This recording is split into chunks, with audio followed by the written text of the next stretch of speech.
Hello everyone. నేను doctor Swarna Anupama, Renova hospital కుంపల్లిలో consultant gastroenterologist and therapeutic endoscopist. సహజంగా మా ఓపీలో చాలా మందికి చూస్తూ ఉంటాము. వాళ్ళు రొటీన్‌గా బ్లడ్ చెకప్ చేయించుకున్నప్పుడు హెపటైటిస్ బి పాజిటివ్ అని వస్తుంది. సో ఈ రోజు మనం మాట్లాడుకోబోయే టాపిక్ ఏంటంటే, అలా హెపటైటిస్ బి పాజిటివ్ అని వచ్చిన ప్రతి ఒక్కళ్ళకి ట్రీట్మెంట్ అవసరమా? ఏ ఏ విషయాలు పరిగణలోకి తీసుకోవాలి అన్న విషయం మీద.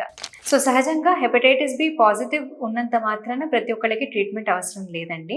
సో అలాంటి రిపోర్ట్ రాగానే ఫస్ట్ మనం లివర్ ఫంక్షన్ టెస్ట్ కానీ, అల్ట్రాసౌండ్ కానీ చేసి చూస్తామనమాట. అంటే ఆల్రెడీ ఆ వైరస్ బాడీలో గనక డ్యామేజ్ ఏమైనా స్టార్ట్ చేసిందా లివర్ మీద అని.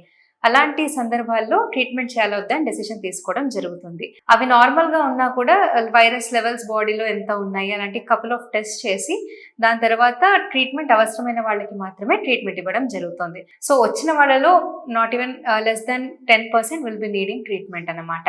కాకపోతే ట్రీట్మెంట్ అవసరం లేని వాళ్ళు కూడా 6 నెలలకు 3 నెలలకు 6 నెలలకి ఒకసారి బ్లడ్ టెస్ట్ కానీ, అల్ట్రాసౌండ్ స్కాన్ కానీ చేయించుకొని కనిపిస్తూ ఉండి ఫాలో అప్‌లో ఎప్పుడైతే అవసరమో అప్పుడు ట్రీట్మెంట్ తీసుకోవాల్సిన అవసరం ఉంటుంది.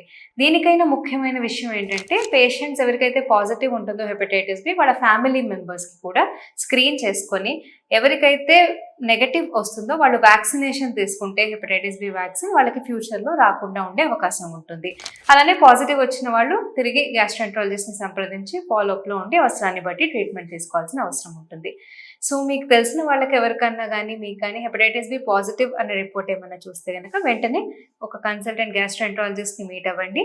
అండ్ నెసెసిటీని బట్టి ఫాలో అప్‌లో ఎలా ఉండాలి, ట్రీట్మెంట్ ఎలా తీసుకోవాలి అన్నది మీరు వాళ్ళ సూచనలు తీసుకోండి. Thank you.